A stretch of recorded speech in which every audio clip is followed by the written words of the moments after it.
ஒரு பெரியவர்கிட்ட பேசிக்கிட்டு இருந்தேன். அவர் என்கிட்ட ஒரு கேள்வி கேட்டார். திருடர்கள் எத்தனை வகை தெரியுமா உனக்கு அப்படின்னார். இதுதான் அவர் கேட்ட கேள்வி. எதுக்காக என்ன பார்த்து அந்த கேள்வி கேட்டார் தெரியல. இருந்தாலும் நான் அவருக்கு பதில் சொன்னேன். திருடர்களில் எத்தனையோ வகை உண்டுங்க. கார் திருடன், சைக்கிள் திருடன், முகமூடி திருடன், எப்படி சொல்லிகிட்டே போகலாம். இருந்தாலும் என்னுடைய சிற்றறிவுக்கு எட்டின வரையில் திருடர்களை 2 வகையாக பிரிக்கலாம் அப்படின்னு நினைக்கிறேன். ஒன்று ராத்திரியில் திருடுற திருடன், இன்னொருத்தன் பகலில் திருடுற திருடன். அதாவது பகல் திருடன், ராத்திரி திருடன் அப்படின்னு பெரியவர் சிரித்தார். என்ன சிரிக்கிறீங்களே, என்ன கள்வர்கள் 4 வகை அப்படின்னு ஆரம்பித்தார். எப்படின்னு கேட்டேன். சாப்பாட்டுக்கு இல்லாமல் திருடுறாங்க பாருங்கள், அது ஒரு வகையான். சாப்பாட்டுக்கு இருந்தும் திருடுறாங்க பாருங்கள், அது ஒரு வகையான். இதை தவிர இன்னும் ஒரு 2 வகை திருட்டு உண்டு. அது என்னென்னா, ஆண்டவன்கிட்ட இருந்து நாம் திருடுற திருட்டு, இன்னொன்று என்னென்னா நம்மக்கிட்ட இருந்து ஆண்டவன் திருடுற திருட்டு அப்படின்னார். எனக்கு ஒன்றும் புரியல.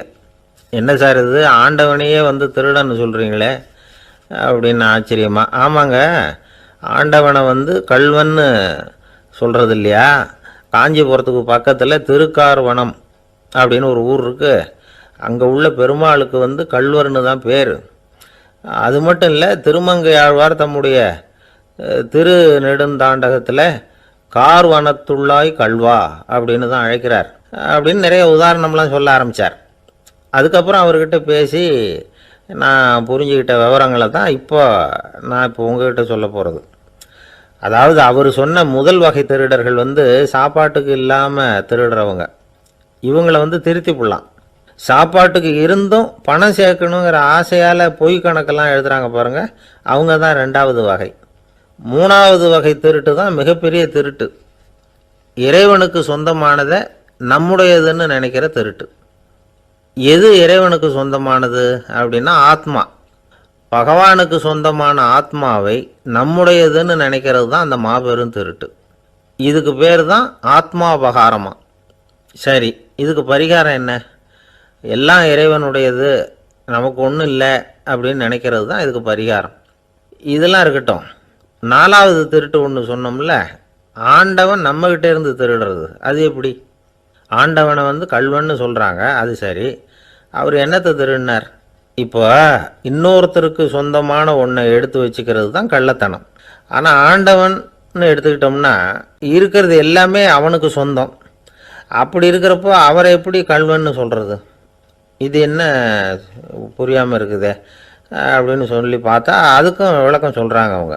அதாவது ஆண்டவனுக்கு உருவமே கிடையாது, அரூபமாக இருக்கிறவன், அதாவது உருவம் இல்லாமல் இருக்கிறவன்.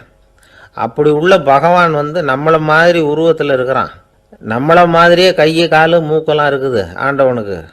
இந்த உருவம் நம்மகிட்ட இருந்து திருடினது தானே. அவன் தன்னுடைய உண்மையான திருமேனியை நமக்கு காட்டாமல், அதாவது தரிசனம் கொடுக்காமல் இருக்கிறது கள்ளத்தனம் தானே. அதனால தான் இதுவும் ஒரு பெரிய திருட்டு, இருக்கிறதுலே மிகப்பெரிய திருட்டு அப்படிங்கிறார். என்கிட்ட பேசிக்கிட்டு இருந்தார், இந்த விஷயம்லாம் சொல்லிகிட்டு இருந்தார் இந்த பெரியவர். அதாவது திருட்டை ஆன்மீக நோகத்தில் அவர் பார்க்குறார். நம்ம பார்வையில் இதை விட அபூர்வமான திருட்டுலாம் இங்கே உண்டு. அபூர்வமான திருடர்களும் உண்டு. ஒரு திருடன் சிறையிலிருந்து விடுதலையாகி வெளியில் போனான். கொஞ்ச நாளில் மறுபடியும் திரும்பி ஜெயிலுக்கு வந்துட்டான். அப்போது சிறை அதிகாரி அவனுக்கு அறிவுரை சொன்னாராம். ஏன்பா இப்படி அடிக்கடி தப்பு பண்ணிவிட்டு ஜெயிலுக்கு வந்துவிடுறியே, உனக்கு சொந்த பந்தம் எதுவும் இல்லையா? உனக்கு அப்பா, அண்ணன், தம்பி, அதனால் மதிப்பு இருக்கும் பொழுதே பெரியவர்கள் பாதம் பணிந்து அந்த புனிதத்தை பெற்றுக்கொள்ளணும். அப்படி பணிவுங்கிறது வேற, அடிமைத்தனம்ங்கிறது வேற. பெரியவர்களை பணிவது நமக்கு பெருமை தரக்கூடிய விஷயம்.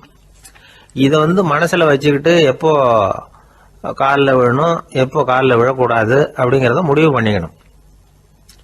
ஒரு சாதாரண ஆள் நடந்து வந்துக்கிட்டு இருந்தார். எதிரில் ஒரு பெரிய மனுஷன் ஓடி போய் அவர் காலில் விழுந்து தன்னுடைய தலையை அவர் பாதத்தில் கொண்டு போய் வச்சார். கொஞ்ச நேரம் கழித்து எழுந்திரிச்சு வந்துட்டார். வந்த பிறகு இவரை கேட்டேன், ஏன் திடீர்னு ஓடி போய் அந்த ஆளு காலில் விழுந்தீங்க அப்படின்னு. அவர் போட்டிருக்கிறது என்னோட காணாமல் போன செருப்பான்னு கண்டுபிடிக்கிறதுக்காக அப்படி விழுந்தேன் அப்படின்னார். ஒரு சீன தேசத்து அரசர் இருந்தார். அவருக்கு வயசாயிட்டுது. அவருக்கு அடுத்தபடியாக அவருடைய புள்ள பட்டத்துக்கு வரணும். ஆட்சி பொறுப்பை ஏற்றுக்கணும். ஒரு நல்ல தலைவனுக்கு இருக்க வேண்டிய பண்புகள்லாம் தன்னுடைய மகனுக்கு இருக்கணும்னு விரும்பினார் அந்த அரசர். அதனால் இளவரசனை பக்கத்தில் இருந்த ஒரு குரு கிட்ட அனுப்புனார். இளவரசன் அவர்கிட்ட போய் சேர்ந்தான். அந்த குரு என்ன பண்ணார் தெரியுமா? இவனை பார்த்து சொன்னார், இதை பாருப்பா, நீ என்ன பண்ணுற, இப்போவே பக்கத்தில் இருக்கிற காட்டுக்கு போ, நடுக்காட்டில் போய் ஒரு இடத்துல உட்காந்துக்கோ. அங்கே என்னென்ன சத்தம்லாம் உன் காதில் விழுதுன்னு கவனித்து கேளு. உன் காதில் விழுந்த ஓசைகள் என்னென்னங்கிறத என்கிட்ட வந்து சொல்லு, அதுதான் எனக்கு தெரியணும், உனக்கு வேலையும் அதுதான் அப்படின்னு சொல்லி அனுப்பி வச்சுட்டார். இளவரசன் காட்டுக்கு போனான். குரு சொன்னபடியே ஒரு இடத்துல உட்காந்து கவனித்து கேட்டான். அதுக்கப்புறம் குருக்கிட்ட திரும்பி வந்தான். என்னென்ன சத்தம்லாம் கேட்ட அப்படின்னு கேட்டார் குரு. குருவே, காட்டில் நான் பறவைகள் சத்தம்லாம் கேட்டேன், மிருகங்களின் ஓசையையும் கேட்டேன், இதை தவிர இடி மின்னல் மழை இதுகளோட சத்தத்தையும் கேட்டேன் அப்படின்னா. குரு யோசனை பண்ணார், நீ இன்னமும் சரியாக கேட்கல, அதனால் மறுபடியும் காட்டுக்கு போ, கொஞ்ச நாள் தங்கியிருந்து கேட்டுட்டு வா அப்படின்னார். இளவரசனுக்கு ஒன்றும் புரியல. இருந்தாலும் குருவின் கட்டளையாச்சே, மறுக்க முடியுமா? உடனே அவன் மறுபடியும் காட்டுக்கு போனான். ஒரு இடத்துல உட்காந்தான். கொஞ்ச நேரம் உன்னிப்பாக கவனித்து கேட்டான். சில நாள் கழித்து குருக்கிட்ட திரும்பி வந்தான். குருவே, இந்த தடவை சில துல்லியமான சத்தங்களை எல்லாம் கேட்டான். தேனி பறக்கிற சத்தம், நீரோடையின் மெல்லிய ஓசை, இதெல்லாம் கேட்டேன்னா. குரு சிரித்தார். நீ மறுபடியும் காட்டுக்கு போ, இன்னும் சில நாள் அங்கே இரு, முழுமையாக கவனமாக கேட்டுக்கிட்டு வா அப்படின்னு சொல்லி அனுப்பி வச்சுட்டார். இளவரசனுக்கு குழப்பம் அதிகமாயிட்டுது. ஒன்றுமே புரியல. மறுபடியும் காட்டுக்கு போனான். மௌனமாக ஒரு இடத்துல உட்காந்துட்டான். அப்படியே தியானத்தில் ஆழ்ந்துட்டான். சில நாளில் அவனுக்கு இதுவரை கேட்காத ஓசைகள்லாம் கேட்க ஆரம்பிச்சிட்டுது.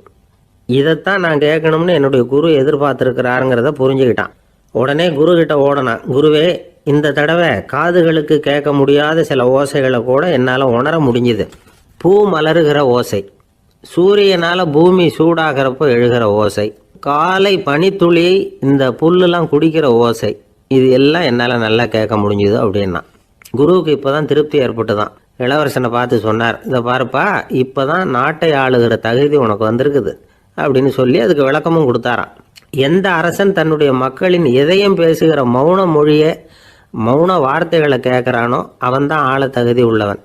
எந்த அரசன் தன்னுடைய மக்களின் உணர்ச்சிகளை உண்மையாக உணர்றானோ அவன்தான் முதன்மையான அரசன். போலி வார்த்தைகளை மட்டும் கேட்டுட்டு பல மௌன ராகங்களை காதில் வாங்கிக்காதவன் அரசனே இல்லை. எந்த நாட்டில் எப்போ ஒரு அரசன் தன்னுடைய மக்களின் உணர்ச்சிகளை கேட்க மறுக்கிறானோ அன்னையிலிருந்தே அந்த நாடு அழிய தொடங்குது அப்படின்னு அர்த்தம். ஒரு ஊரில் ஒரு துறவி இருந்தார், புத்த சமய துறவி. அந்த ஊர் மன்னன் அவரை பற்றி கேள்விப்பட்டிருக்கான். ஒரு நாள் புறப்பட்டு போனான். துறவியின் பாதங்களை தொட்டு வணங்கினான். அதுக்கப்புறம் சொன்னான், ஐயா, நான் உங்களை அரண்மனைக்கு அழைச்சிட்டு போகிறதுக்காக வந்திருக்கிறேன். இனிமேல் நீங்கள் இங்கே எதுக்கு இருக்கணும் அப்படின்னானா. அவன் மனசுக்குள்ளே என்ன நினைப்புன்னா, இவர் எங்கே வரப்போகிறாரு, நான் ரொம்ப எளிமையானவன், எனக்கு எதுக்கு அரண்மனை வாசம்னு சொல்லிவிடுவார் அப்படின்னு நினச்சிருக்கான். ஆனால் அந்த துறவி என்ன பண்ணார் தெரியுமா? அப்படியா, சரி போகலாம், வா, போய் உன் ரதத்தை கொண்டுட்டு வா, அரண்மனைக்கு போகும்பொழுது அதுக்கு தகுந்த மாதிரி ஆடம்பரமாக போகணும் அப்படின்னு விட்டாரான். துறவி இப்படி சொன்னதும் அந்த மன்னனுக்கு மனசுக்குள்ளே சந்தேகம் வந்துட்டுது. இவர் உண்மையிலேயே துறவி தானா, ஏமாத்து பேர் வழி மாதிரி தெரியுதே அப்படின்னு நினச்சிருக்கான். இருந்தாலும் இனிமேல் என்ன பண்ணுறது, சொல்லியாச்சு. ரதத்தை கொண்டுகிட்டு வந்தான். துறவி ஏறி உட்காந்தார். பக்கத்தில் ராஜா. அவர் ரொம்ப உற்சாகமாக வரார். இவன் ரொம்ப சோர்ந்து போய் வரான். துறவி மரத்தடியிலேயே வாழ்ந்து பழக்கப்பட்டவர், அரண்மனையில் எளிமையாக ஒரு இடத்துல உட்காந்துக்குவார் அப்படின்னு நினச்சான். ஆனால் அப்படி இல்லை. அரண்மனைக்கு வந்த உடனே அந்த துறவி அதை கொண்டுட்டு வா, இதை கொண்டுட்டு வான்னு சொல்லி உத்தரவு போட ஆரம்பிச்சிட்டார். அரண்மனையில் இருந்தால் அரசனை மாதிரி இருக்கணும் அப்படிங்கிறார். ராத்திரி பூரா சௌகரியமாக தூங்கினார். பகலில் அரண்மனை தோட்டத்தில் உலாவ வேண்டியது, நீச்சல் குளத்தில் குளிக்க வேண்டியது, இப்படியே பொழுது போக்கிட்டு இருக்கிறார். அந்த அரண்மனையில் துறவி மகிழ்ச்சியாக இருக்கிறார். மன்னனால் அப்படி இருக்க முடியல. அவருக்கு எந்த கவலையும் இல்லை, இவனுக்கு அரசாங்க கவலைகள். துறவி அப்படி இருக்கிறத இவனால் தாங்கிக்க முடியல. ஒரு நாள் அவர்கிட்டயே போய், நான் உங்ககிட்ட கொஞ்சம் பேசணும் நானா. துறவி பார்த்தார். நான் இந்த அரண்மனைக்கு வரும்பொழுதே நீ என்னமோ என்கிட்ட கேட்கணும்னு நினச்ச, ஏன் காலதாமதம்? நீ அனாவசியமாக உன்னையே தொந்தரவு பண்ணிகிட்டு இருக்கிற, நீ கவலையாக இருக்கேங்கிறது எனக்கு புரியுது. நான் மரத்தடியில் இருந்தப்போ கூட என்னை அடிக்கடி சந்திச்சுக்கிட்டு இருப்பேன், ஏதாவது விளக்கம் கேட்குறது உண்டு. இங்கே வந்த பிறகு என்னை சந்திக்கிறது கூட அபூர்வமாக போயிட்டுது. நீ இப்போ என்ன கேட்க போகிறேங்கிறது எனக்கு தெரியும், இருந்தாலும் கேள் அப்படின்னாராம். வேற ஒன்றும் இல்லைங்க. இப்போ உங்களுக்கும் எனக்கு என்ன வித்தியாசம்? 2 பேரும் அரண்மனையில் தான் இருக்கிறோம்.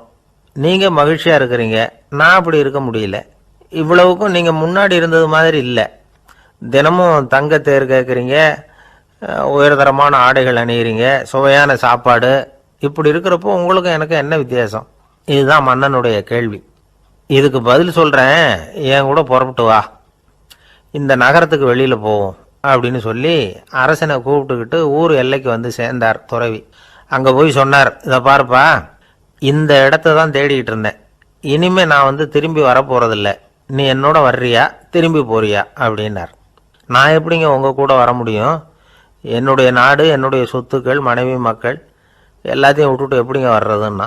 இப்போ அந்த துறவி சொன்னார், இப்போ வித்தியாசத்தை தெரிஞ்சுக்கிட்டியா? நான் அரண்மனையில் இருந்தேன், எல்லா வித பொருள்களும் உடையவனாக இருந்தேன், ஆனால் எதையும் சொந்தம் கொண்டாடுறவனாக இருக்கல. ஆனால் நீ அப்படி இல்லை, எல்லாத்தையும் சொந்தம் கொண்டாடிக்கிட்டு இருக்கிற. இதுதான் நமக்குள்ள வித்தியாசம் அப்படின்னு சொன்னார். அரண்மனை ஆடைகளை அப்படியே கலைஞர் அரசங்கிட்ட கொடுத்தார். உன்னுடைய ஆடைகளை நீயே வச்சுக்கோன்னார். அவர் பாட்டுக்கு நடந்து போனார், திரும்பியே பார்க்கல. அரசனுக்கு அப்போ தான் தன்னுடைய அறியாமை விளங்குச்சான். இதிலேருந்து நாம் புரிஞ்சிக்க வேண்டியது என்னென்னா, இந்த உலகத்தில் எத்தனையோ பொருள்கள், அதையெல்லாம் முறையாக பயன்படுத்தினா மகிழ்ச்சி. அதை விட்டுட்டு அதுக்கெல்லாம் சொந்தம் கொண்டாட ஆரம்பித்தா கவலை. நம்ம ஆட்கள் வந்து சொந்தம் கொண்டாடுற விதமே தனி. ஒரு ஆள் இன்னொருத்தங்கிட்ட ஒரு கொடை கடன் வாங்கியிருந்தான், திருப்பி கொடுக்கல. கொடையை கொடுத்தவன் கேட்டான், என்கிட்ட கடன் வாங்கினிய கொடை, அதை கொஞ்சம் திருப்பி தர்றியான்னா. அது உனக்கு இப்போ அவசரமாக தேவைப்படுதா அப்படின்னு கேட்டான் இவன். எனக்கு தேவைப்படலை, அந்த கொடையை நான் யாருக்கிட்ட வாங்கியிருந்தேனோ அவனுக்கு இப்போ அது அவசரமாக தேவைப்படுது அப்படின்னானா அந்த ஆள். அந்த ஆளுக்கு பேச தெரியாது, அவர்கிட்ட கொஞ்சம் எச்சரிக்கையாக நடந்துக்கோ அப்படின்னு சொல்கிறது உண்டு. அப்படின்னா என்ன அர்த்தம்? அவர் இன்னமும் குழந்தையாகவே இருக்கிறாரு, இன்னும் பேச்சு வரலன்னு அர்த்தம்? அப்படி இல்லை, அவருக்கு நாகரிகமாக பேச தெரியலன்னு அர்த்தம். பேசுறதுங்கிறது மனுஷனால் மட்டுமே முடியக்கூடிய ஒரு காரியம். அப்படி இருந்தும் அதோட பெருமையை வந்து அவன் இன்னமும் சரியாக புரிஞ்சிக்கலன்னு தான் சொல்லணும். அதனால தான் அவன் அளவுக்கு அதிகமாக வார்த்தைகளை கொட்டி போடுறான். அதுக்கப்புறம் அதையெல்லாம் திருப்பி அள்ள முடியாமல் கிடந்து கஷ்டப்படுறான். கொட்டின வார்த்தையை அள்ள முடியுமா? ஒருத்தரை இன்னைக்கு பார்த்து முட்டாள்னு திட்டி போடுறீங்க, நாளைக்கு மறுபடியும் அவர்கிட்ட போய் நேத்திக்கு உன்னை முட்டாள்னு சொல்லிவிட்டேன், அந்த வார்த்தையை திருப்பி கொடு, வாங்கிட்டு போயிடுறேன் அப்படின்னு நான் சொல்ல முடியும்? அவன் கோபக்காரனாக இருந்தால் நேத்திக்கு அதை வேறு விதமாக உங்களுக்கு திருப்பி கொடுத்துருப்பான். உலகத்தில் எவ்வளவோ ஜீவராசிகள் இருக்குது, அதுக்கெல்லாம் வாய் இருக்குது. அந்த வாயெல்லாம் எதுக்கு உபயோகம்? சாப்பிட்றதுக்காக. ஆனால் நமக்கு இருக்கிற வாய் சாப்பிட்றதுக்காக மட்டும் இல்லை, பேசுகிறதுக்காகவும் தான். பேச முடியலன்னா வாய் இருந்தால் கூட அது வாயில்லா ஜீவன் தான். ஒரு பையனை பார்த்து அது வாய் உள்ள புள்ள பொழைச்சிக்கும் அப்படின்னா மற்ற பையன்களுக்கெல்லாம் முகத்தில் வாயே இல்லைன்னு அர்த்தம்? அப்படி இல்லை, அந்த பையன் கொஞ்சம் கெட்டிக்காரத்தனமாக பேசுவான்னு அர்த்தம். அதனால் எப்படி பேசணும் அப்படிங்கிறத நாம் முக்கியமாக தெரிஞ்சுக்கணும்.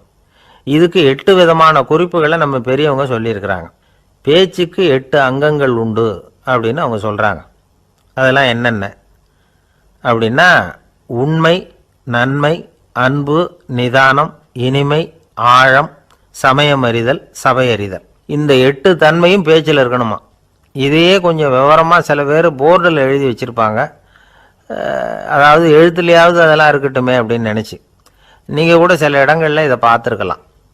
அதாவது உண்மையே பேசுக, நன்மையே பேசுக, அன்பாக பேசுக, நிதானமாக பேசுக, இனிமையாக பேசுக, ஆழமுடையதாக பேசுக, சமயமறிந்து பேசுக, சபையறிந்து பேசுக, இப்படி எழுதி வச்சுருப்பாங்க. இந்த 8 அம்சமும் சரியாக பொருந்தி இருந்தால் தான் அது பேச்சு. மற்றதெல்லாம் பேச்சாகிடாது. பேச்சு ஒரு சிறந்த கலை. எல்லாத்தையும் விட பேசாமல் இருந்தும் பழகணும், அது ரொம்ப முக்கியம். தசரதரே, மனுஷனுக்கு 3 கடன்கள் உண்டு. தேவ கடன், ரிஷி கடன், பித்ரு கடன். இதை தீர்க்காதவன் பாவியாகிறான். இதில் மகனை பெறுவதால் தான் பித்ரு கடன் தீரும். உனக்கு மகன் கிடையாது, அதனால் நீ பாவியாகிற. பாவி உட்கார்ந்துருந்த இடம்ங்கிறதுனால அதை சுத்தம் செய்ய வேண்டியது எங்கள் கடமை அப்படின்னு நானும் தேவேந்திரன். இந்த இடத்துல தசரதருக்கு ஏற்பட்ட அவமானம் ஒரு வைராக்கியமாக மாறிச்சு. தேவேந்திரனே கேட்டுக்கோ, ஒரு மகனை பெற்ற பிறகு தான் இந்த சபையில் மறுபடியும் அடி எடுத்து வைப்பேன் அப்படின்னு சொல்லிவிட்டு போயிட்டாரான். போய் புத்திர காமேஷ் யாகம் பண்ணார், புத்திரர்கள் பிறந்தார்கள். இந்த கதையில் உள்ள கருத்து என்னென்னா, தேவேந்திரன் தசரதரை அப்படி அவமானப்படுத்தலைன்னா அவருக்கு இப்படி ஒரு வைராக்கியம் பிறந்திருக்குமா? யோசிச்சு பார்க்கணும். நமக்கு ஏற்படுகிற சில அவமானங்களையும் வைராக்கியமாக மாற்றிக்குவோம். அப்படி மாற்றிக்கிட்டோம்னா வாழ்க்கையில் முன்னேறலாம். நம்ம ஆளுங்க சில பேர் அவமானத்தை வைராக்கியமாக மாற்றிக்கிறது எப்படி தெரியுமா? நம்மக்கிட்ட ஒரு பையன் சொன்னான், எங்கள் அப்பா என்னை எல்லாருக்கும் முன்னாடி வச்சு திட்டிவிட்டார், பொறுப்பு இல்லாமல் ஊர் சுற்றுறேன்னு சொல்லி அவமானப்படுத்தி விட்டார். இனிமேல் நீ என் முகத்திலேயே முழிக்காதரா போடான்னு வேற சொல்லிவிட்டார். எனக்கு ரோஷம் வந்துட்டுது. அந்த அவமானத்தை வைராக்கியமாக மாற்றிக்கிட்டேன். அன்னையிலேருந்து அவர் முகத்திலேயே முழிக்கிறது இல்லை அப்படின்னா.